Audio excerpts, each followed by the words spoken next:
Bonhill, Dunbartonshire, Scotland, a small working-class town in an area known as the River Leven. On an August Sunday morning, a young girl's body is discovered in the river close to the town. She's been beaten and left to drown. Anytime a child is murdered, it does have an impact in the community. And while the rest of the world moves on, that community will remember. No one deserves to be murdered, especially not a 14-year-old girl. Despite intensive investigations, no one has ever been caught for the crime, and no motive for the brutal killing has ever been established. I need to know who it was,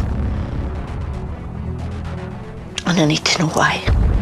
I'm criminologist Donal McIntyre, and I've brought together a specialist team of unrivaled investigators. We'll work with the original detectives to re-examine cases like this, to bring to light new evidence, and hopefully to find some closure for the friends and families of the victims of some of the most shocking and impenetrable cold cases.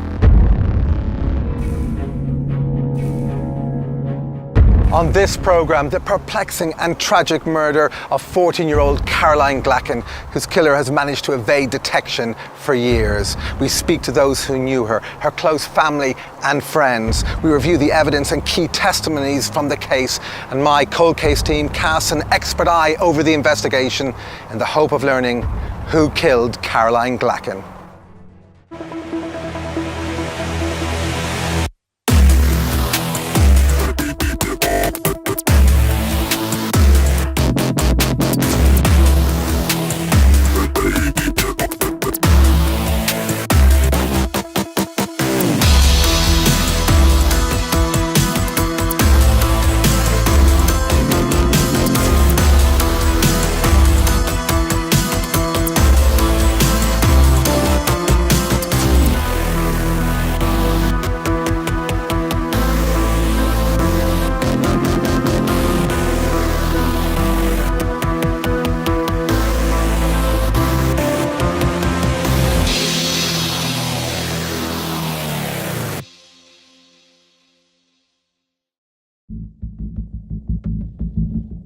Caroline Glachan was found dead close to her home in Bonhill.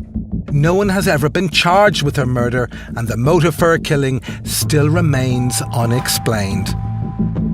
Now, I'm hoping that through a review of the evidence, my cold case team will be able to throw some new light on this difficult and tragic case.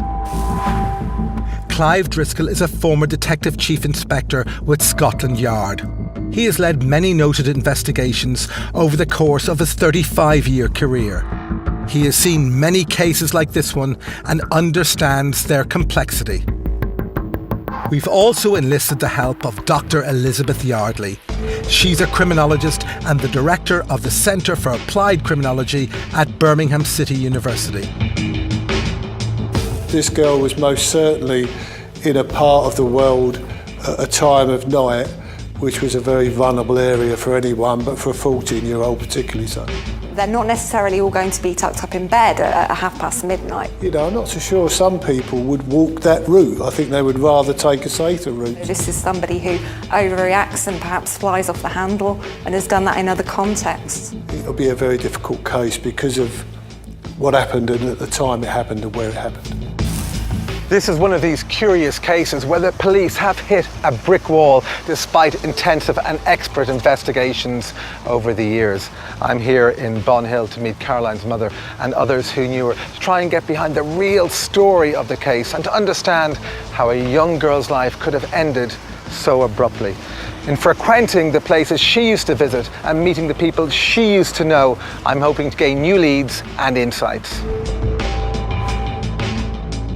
Bonhill is part of an area which makes up the suburbs of Dunbarton, which is about half an hour from Glasgow. It's not a very prosperous area. Many of the people who live here and in the surrounding towns were moved from the overflowing tenement areas of Glasgow during the 1970s. Slightly run down over the recent years, and you've got a housing estate stroke area called Bonhill, which is a standalone area, but it's mainly a large housing estate as well, with a bit of a mixed population. So it's a bit of a mixed area of different types of individuals, different families, different people. But overall, maybe an area that's become run down over the years with a lot of unemployment and quite a bit of petty crime. Drugs seems to take a hold in these areas, particularly with large-scale unemployment. I mean, Renton, if you go back 100 years, is an area of great affluence, a lot of jobs, a lot of industry, but that it's become run down. Bonhill is the same, and obviously when you see that kind of run-down decay, you start to see poverty and unemployment, and obviously drugs start to take a hold. This is the Ladyton estate in Bonhill, not too far from Glasgow, where Caroline lived.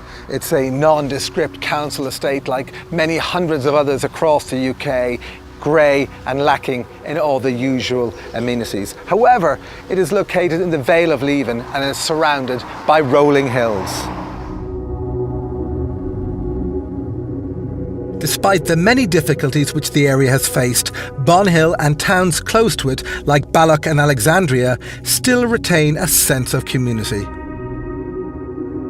Caroline wasn't born here. She was born in Northern Ireland. Her father was a soldier, and her arrival was a very special event indeed. I'd lost 5 before I had Caroline. I'd practically given up on actually being pregnant. I thought to myself, well, I'm just going to be one of those people that don't have children, but I fell pregnant with Caroline.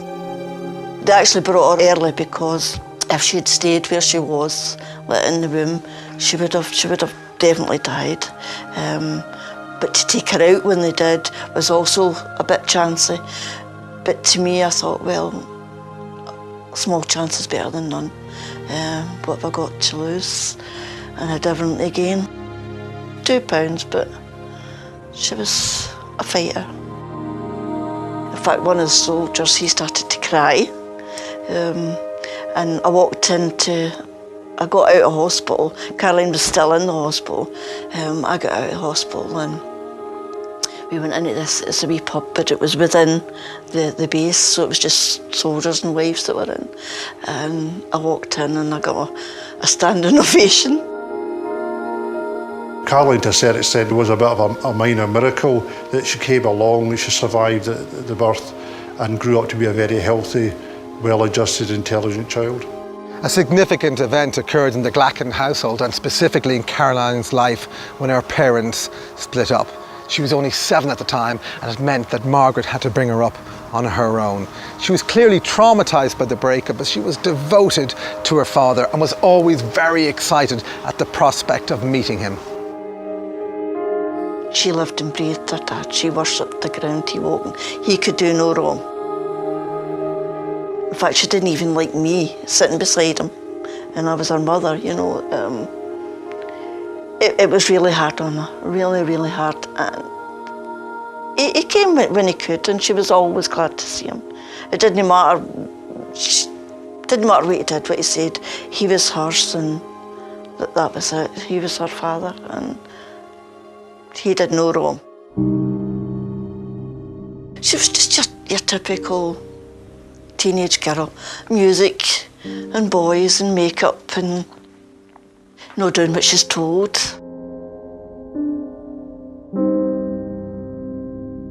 She was by no means perfect and, you know, did everything she was told. She didn't. You tell me a teenager that does. Her and Margaret were really, really close. They were really close. They were best friends also.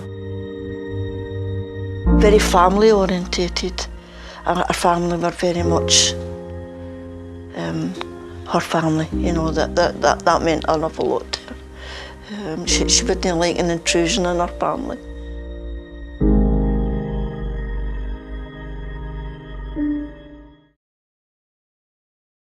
So I'm beginning to learn that Caroline was a pretty average teenager. She got on really well with her mother, had her own dreams, and apparently had everything to live for. So what was going on in her life that could have led to her murder?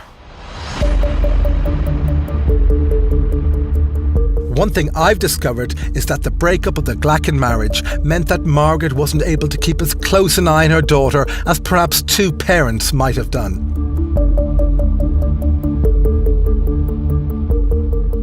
The question, which I think is important, a person would ask, what's a 14-year-old doing wandering around in a rundown area where drug use and crime is a problem? I think there was an element that the child was allowed to virtually go their own way and find their own way through life, and at the tender age of 14 that's a challenge anyway. So I don't think there was the boundaries that normally are associated with 14-year-olds. I don't believe that young Caroline had those. I believe she was a bit of a free spirit, to be fair.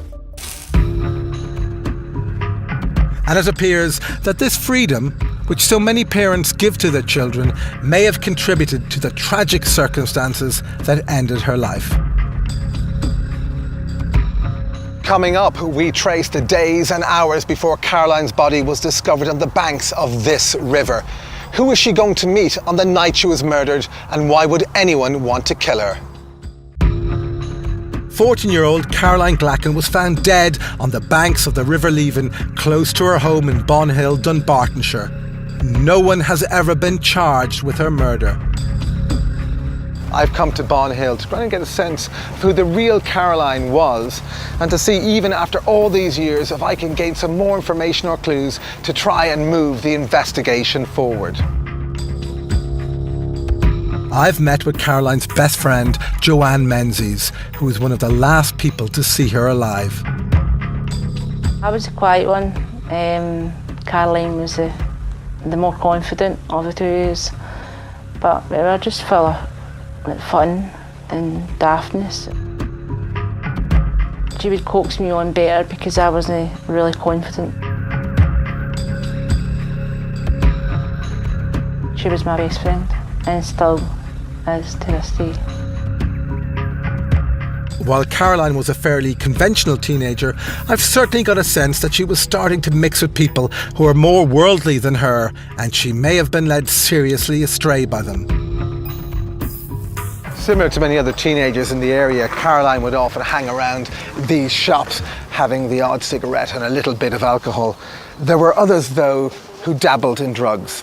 How close was she to them, and did she ever partake? As a council estate, there is drug use. There's drug use everywhere, not just in council estates, all over the country. Teenagers drink, but we were never part of any drug taking, even to take drugs at all. She smoked. I think she thought I didn't know on her death day she had a try at the alcohol. I never saw any evidence of that. The odd time we'd have a drink, but then that was a normal teenage thing. We never, wasn't a constant thing, you know, it wasn't constantly and let's do bad things. It was let's have a drink and dance, you know. And it was never all the time because Margaret would know in a heartbeat.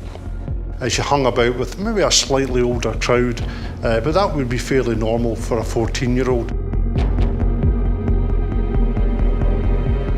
Well, I now know that Caroline didn't use drugs, which concurs with the coroner's report, which found no trace of any illicit substances or even alcohol in her system at the time of her death. It appears she was just an ordinary teenager pushing the boundaries as we expect ordinary teenagers to do. But was there anything else in her life which raised alarm bells? Just who were the people or persons Caroline was hanging around with? Were they leading her astray, getting her involved in the sort of activities that every parent dreads?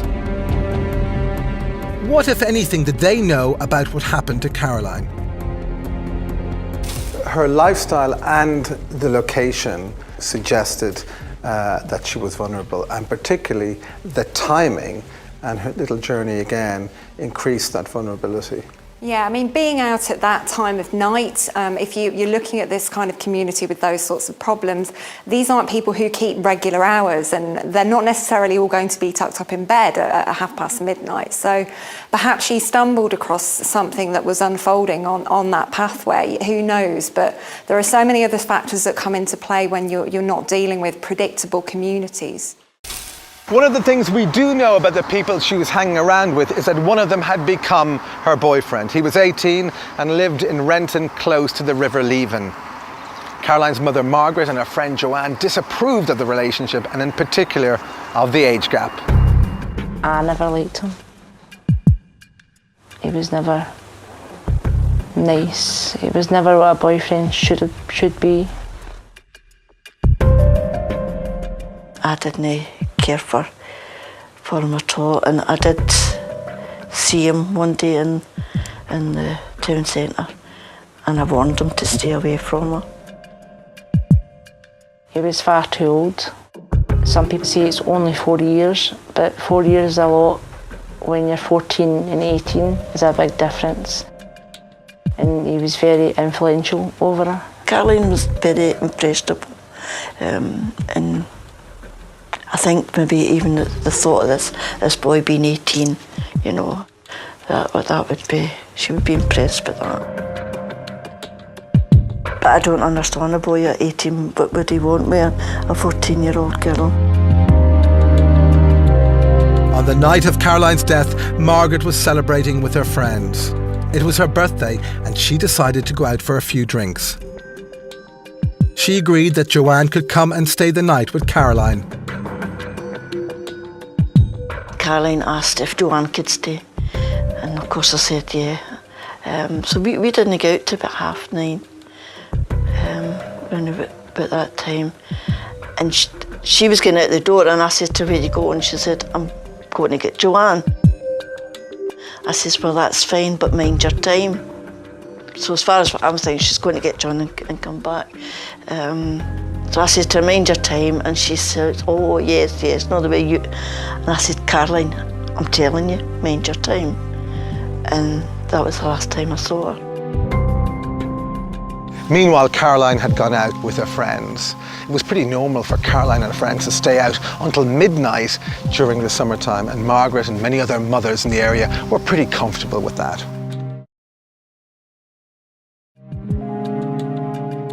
They were hanging about this shopping mall area, as kids quite often did, because they had nowhere else to go.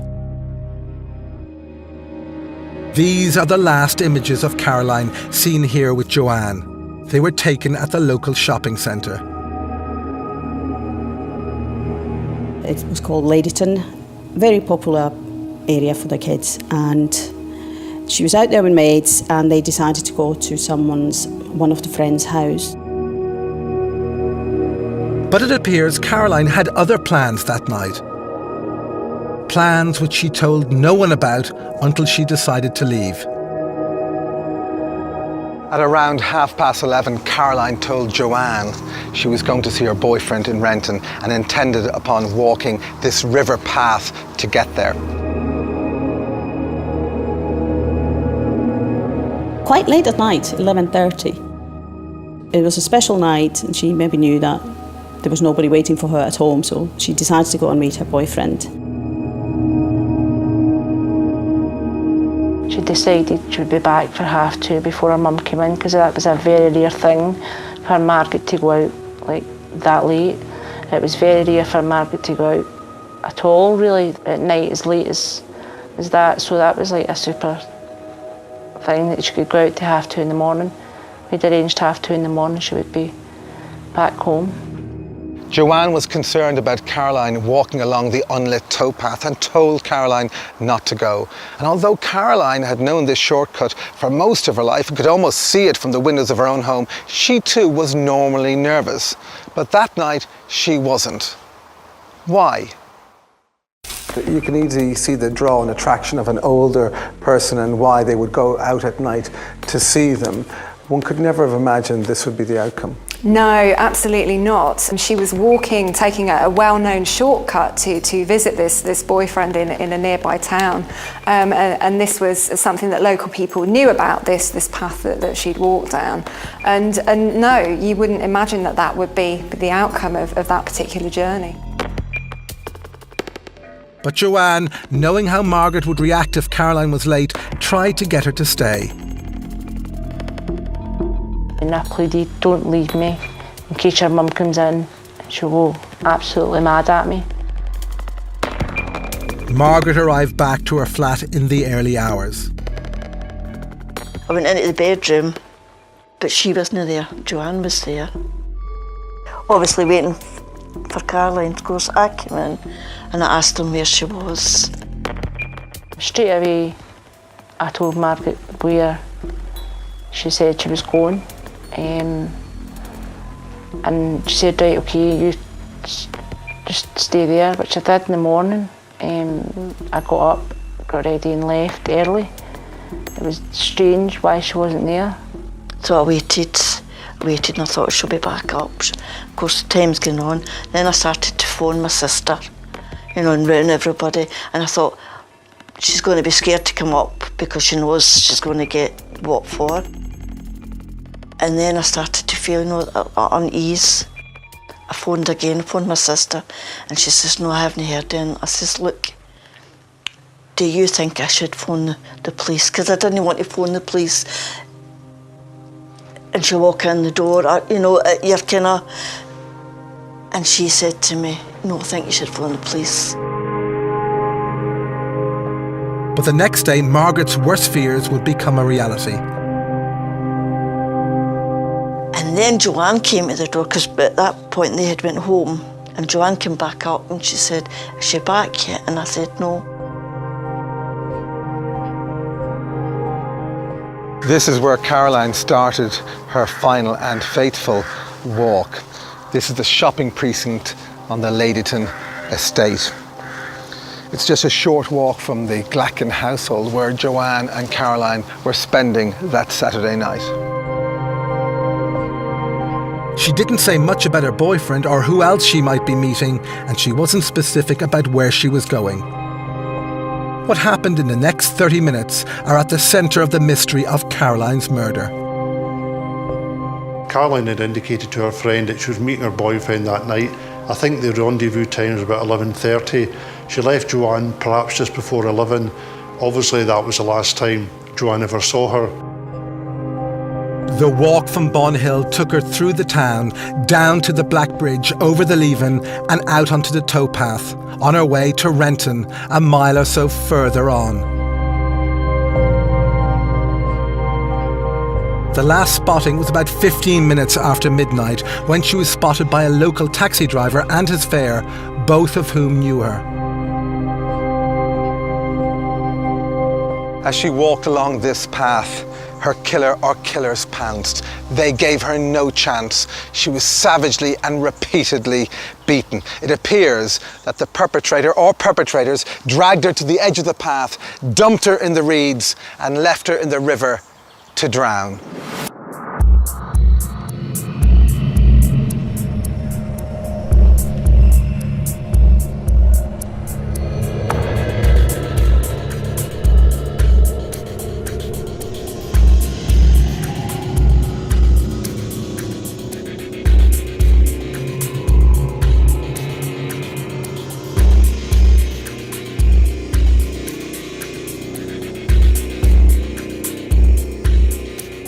Whoever killed her was easily able to overpower her, silence her and dispose of her within minutes. It raises some immediate questions. Was the killer waiting for her? Was she just in the wrong place at the wrong time? And why, in a place where there's no history of random murders, did the killer strike in the way that he or she did? Coming up, the hours after Caroline's murder. A mother's realisation that her daughter is never coming home, and my cold case team's latest theories about the case. The killer of 14-year-old Dunbartonshire teenager Caroline Glachan is still at large, years after she was brutally murdered as she walked along the towpath of the Leven River close to her home. My cold case team and I have been re-evaluating the facts surrounding this case. We've looked at the evidence which was gathered at the time in an effort to make some sense of this brutal and appalling crime. We know that the last known sighting of her was by a taxi driver and his passenger around about 12:15 that evening. So we know that she was still alive then, and they knew her. They knew who she was. So that sighting is quite a safe one to go with. But somewhere in between that sighting and arriving at this location by the river, something happened, and we still have many, many questions around that. I've come here to Bon Hill where Caroline lived to discover as much as I can about her. And it's clear from what I found out that she was a happy child, full of the joys of life and with a twinkle in her eye. Her mother raised her on her own and cherished her as her only child. Nothing could prepare her for the news she was about to receive. Early on the Sunday afternoon, a local man spotted what he thought was a tailor's dummy in the water. Along with some local children, he investigated, and they soon made their gruesome discovery. She was beaten up, she was dumped, the actual cause of death was drowning. So she was alive when she was left there, and nobody cared. She fell into the water, and her body was submerged in the water. It is known that after the attack, she was left in the river and she was still alive. So she's been attacked, seriously injured, probably rendered unconscious. She's either fallen or been pushed into the water. She's been half submerged in the water. It's almost certain that she's drowned in the water. There would have been a lot of blood.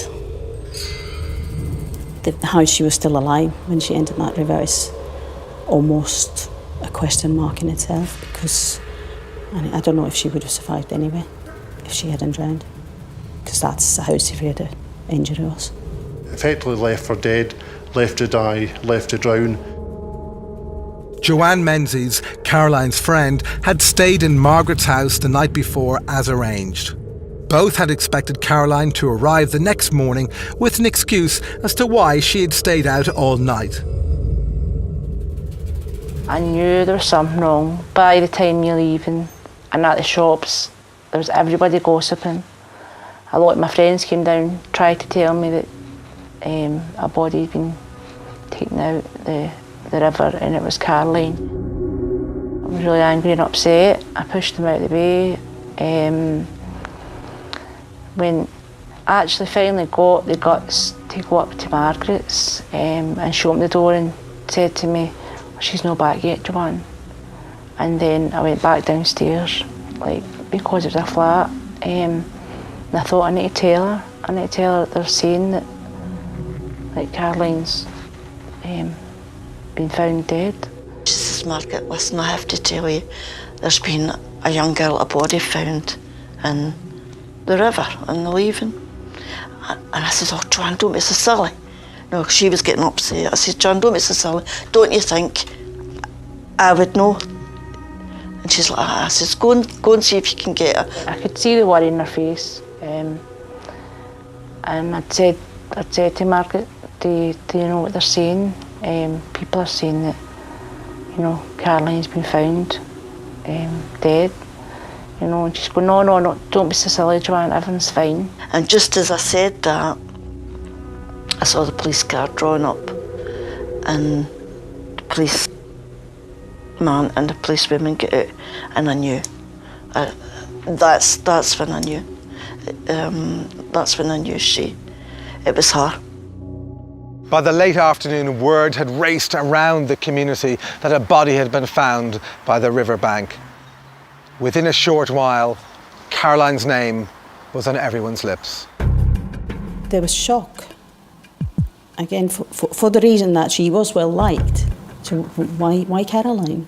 Suddenly they found themselves a relatively quiet, unknown community at the centre of a major murder inquiry, major media attention.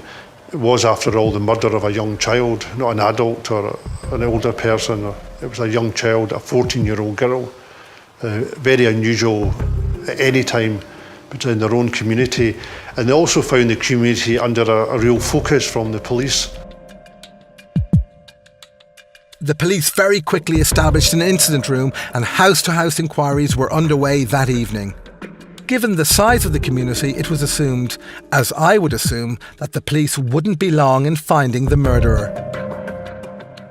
But as we know, that wasn't to be the case. Despite extensive work, no progress has been made. And that's despite a number of major appeals for information about specific individuals who were seen in the area at the time. The exact number is around about 6 people who police believe and who the family believe may have some information, who may have seen Caroline on the Bon Hill side of the river and may have seen her walk along the river. The most significant of these is a man wearing a green hoodie top seen close by at the time. He was said to have sharp features and was aged between 20 and 25. Is this the man that Caroline met on the towpath? It was a taxi driver, say they'd seen a man dressed in similar sort of hooded top running in the town with another young man. But that person has never been identified, they've never come forward. Is that person a suspect? Is that the last person to see Caroline? We don't really know, but that person has never been traced. So who is this man? How important is he to the investigation? And how, in an area as small as this, has the killer managed to avoid detection for so long? The hooded man, the hooded young man or boy who was seen around that time, not too far off where she was that hooded man a clear suspect? There are many opportunities there with the description of his clothing. Is an opportunity, whether that's something that others have seen before. Yes, he is a suspect, and yes, he would be someone the police would undoubtedly wish to get his account of what happened on that night. Coming up, we examine the significance of Caroline's clothing as it was found at the scene. And my cold case team gives their verdict on this tragic case. Teenager Caroline Glachan was found partially submerged in the River Leven on a Sunday afternoon in August. She'd been brutally assaulted and left for dead by her killer. No one has ever been charged with her murder. I've spent a lot of time with Caroline's friends and a lot of time in the locality, and I've discovered an awful lot about how she lived her life that summer. And it's clear that although she was a little wild, she had a good head on her shoulders, and nothing in the way she lived her life could have made her a target for the merciless killing she had to endure. So the question is, why would anyone want to have murdered Caroline on that August night? Was it someone she knew? If so, what was the reason behind the killing? Or perhaps it was a random attack, a stranger danger attack, someone who just came across the teenager and decided there and then to viciously kill her. Strange attacks are almost relatively rare. Most people that are victim of assaults, wherever the assaults take place in what house series, tend to know the person or have some knowledge or some sort of contact with them. You do get people coming up and saying, they've heard this or they've heard that. But it shouldn't be me they're coming to. It should be the police that they're going to. You even get some folks saying, I'll tell you this, but don't tell the police, which I think is a really stupid thing to say to a mother of a daughter that's been murdered. Of course I'm going to tell the police. I think it's really sad to think that a community like this, it's a small community, and they're always claiming to be Caroline's friend and to be concerned. There is genuine folk out there that are genuinely concerned, and I do appreciate their thoughts and their prayers, because I still get a lot of folk coming in and wishing, and saying to me like, to say a prayer and be things. But the biggest help would be to go to the police with anything that they knew. This was a crime committed by somebody who knew the victim, somebody from the local area, somebody who knew the geography of the local area, somebody who knew the geography of the river path where she was attacked and found dead, and almost certainly somebody from the Bonhill renting area. I do have a few names in my head, but that's speculation, which I can't openly say, but I do have, and I think if they were watching this, I'm quite sure they would know who I'm thinking of. They'll know.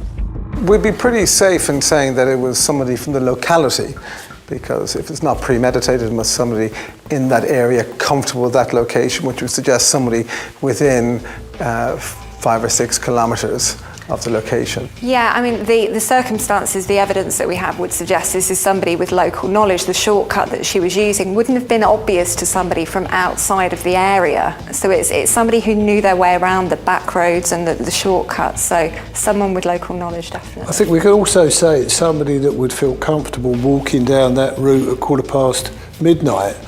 You know, known as an area of drug users, known as an area of crime, really. You know, I'm not so sure some people would walk that route. I think they would rather take a safer route. So, you know, I think we're talking about people that may feel comfortable or use that route often, as opposed to someone just drifting past at midnight of a night time. If the attack was random, then it's missing some of the classic hallmarks of such a crime. Caroline was not sexually assaulted, something which usually goes hand in glove with similar attacks. The most specific thing we do know about Caroline's death concerns her clothing, and there also may be some clues to her attacker in the way they were left. When it was found in the water, Caroline's body was fully clothed, but her shoes were left on the river bank. What does this tell us? Robbery doesn't seem to have been the motive. There doesn't appear to have been a sexual motive. Though some clothing was missing, there was no suggestion of any sexual assault. So the actual motive appears to be unclear. There is a theory that Caroline may have been involved in drugs in some way. Not as a user, but as someone who was carrying them for someone she knew. Had Caroline somewhat unwittingly become a drugs mule for an older group she was spending more and more time with? And was she perhaps carrying drugs in her shoes? It's not such an outlandish theory as it might first appear. The motive doesn't seem necessarily to be robbery, or maybe it was robbery and certainly wasn't sexual, but it was just an explosion of violence. I think you've just entered the very dark and unpredictable world of drug misuse. The research I showed shows they were the opiates, Class A drugs that were generally being used, and that is a very dark world at times. And you know, and the attack could be over absolutely nothing, but very ferocious. It appears to me that she was in the river and you know, whether the person walked away thinking she was still alive and then the river took its toll, we'll never know. But certainly I think that's the dark world of drugs and the unpredictability of people who are on drugs, because that's what seems to lean to me in the area she was in. Was she walking barefoot before she was attacked? Did she kick off her shoes in an effort to flee her attacker? These are the things we don't know. The attack on Caroline was brutal and savage, but the manner in which the scene in particular was left tells its very own story. What does it tell us? That there was no attempt to clean the crime scene, there was no sense to hide the body, there was no even sense of even checking whether she was still alive? And that suggests to me that this was somebody who carried out this attack and then very quickly left the scene.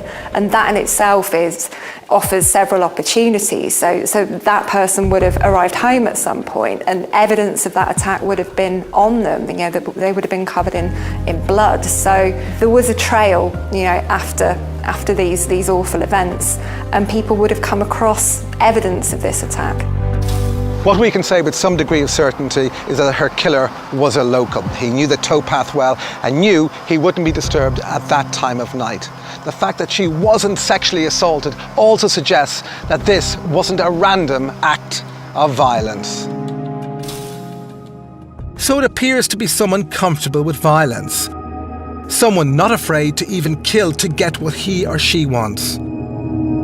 As with so many cases like this I've come across before, there's now an increasingly likely chance he or she will be caught through forensic science. The perpetrator, is he or she likely to have committed a crime before and therefore be on the DNA database? Certainly it seems to be someone has gone to that extreme violence relatively quickly, but my guess would be they had committed some crime before. I'd agree with that, because the attack showed a clear lack of behavioural control. So this is somebody who overreacts and perhaps flies off the handle and has done that in other contexts. One of the really sad things about this case is that it took 6 months for Caroline's body to be returned for burial to her family, making the grieving process all the more difficult for her mother, Margaret, and the rest of her family. By 6 months, you have had a funeral. You've begun to sort of come to terms, you've moved on, whereas I had nothing. And that made it hard. And to me, it felt like she was up there, she was on her own. It just didn't seem... I was never under. I'm too realistic a person to think, oh no, it's, you know, to be in denial. I think I just went on to automatic pilot then, and I think I've been sort of on automatic pilot ever since. Each day she wakes up wondering what exactly happened to her daughter, what torment did she go through, how frightened was she, and why is her killer still walking free? And I think we can't even begin to imagine how torturous that must be for Margaret Glachan. She's determined that her daughter's killer will be brought to justice, he or she will stand trial, and she's hopeful obviously eventually that person will be convicted and sent to prison. And she actually believes the only way that will really happen if she stays in the area, and she's a constant reminder to the people who knew Caroline, who probably knew what happened, who probably knew who's responsible, a constant reminder to them and their family and their network of friends and relatives that she's not going away, she's not forgetting. So having reviewed all of the evidence, what do my cold case team believe can be done to move this case forward? Clive, it's been on the books for a long time. Is there any chance that this case will be solved? These cases, in usually my experience, is the police probably actually know who was the perpetrator, but it's getting it past that high threshold of beyond reasonable doubt. You generally do know who the suspects are and who the perpetrators are, but because of the world that you're operating in, it's difficult to get the evidence to actually present that towards the case.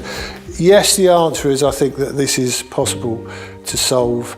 It'll be a very difficult case because of what happened and at the time it happened and where it happened.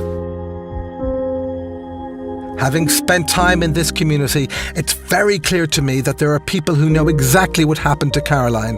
The challenge for the police is to regain the trust of the community, to encourage them to give up their secrets. It's hard for me to leave Bonhill with so many questions unanswered, but I think now I've a sense of what happened in those faithful hours when Caroline Glachan lost her life so brutally. And there's a culture of omerta, a code of silence in this community which is preventing the truth from being told. It's my theory that Caroline Glachan knew and recognised her killer.